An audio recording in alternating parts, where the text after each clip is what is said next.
Hello friends, നമുക്ക് ക്യാരറ്റും കാഷ്യൂനട്ടൊക്കെ ചേർത്ത് ഒരു ഈസി ഉപ്പുമാവ് ഉണ്ടാക്കാം. ഞാനിവിടെ അജ്മിയുടെ ഡബിൾ റോസ്റ്റഡ് റവയാണ് എടുത്തിരിക്കുന്നത്.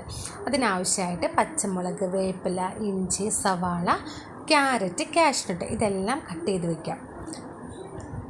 അടുപ്പത്ത് പാൻ വെച്ച് എണ്ണയൊഴിച്ച് നമുക്കൊന്ന് കടുക് പൊട്ടിക്കാം.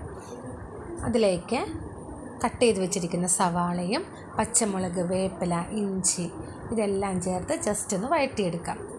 അതിനുശേഷം അരിഞ്ഞ് വെച്ചിരിക്കുന്ന ക്യാരറ്റും കാഷ്യൂനട്ടും ഇട്ട് കൊടുക്കാം. ആവശ്യത്തിന് ഉപ്പും ചേർക്കാം. എടുത്തു വെച്ചിരിക്കുന്ന വെള്ളം ഇതിലേക്ക് ഒഴിച്ചു കൊടുക്കാം. 1 കപ്പ് റവയ്ക്ക് 1 കപ്പ് വെള്ളമാണ് ഞാൻ എടുത്തിരിക്കുന്നത്. 2 സ്പൂൺ പാലും 1 സ്പൂൺ പഞ്ചസാരയും ഇതിലേക്ക് ഇട്ട് കൊടുക്കാം. പഞ്ചസാര ഓപ്ഷണലാണ്. നന്നായി തിളച്ച് വരുമ്പോൾ അതിലേക്ക് റവ ഇട്ട് കൊടുക്കാം. ഇതിൻ്റെ കൂടെ ഒരു പിടി തേങ്ങയും കൂടി ഇട്ട് കൊടുത്ത് നന്നായിട്ട് മിക്സ് ചെയ്തെടുക്കാം. ഇതിൻ്റെ ഒപ്പം പപ്പടം കൂടിയായ super. Bye bye, love you all.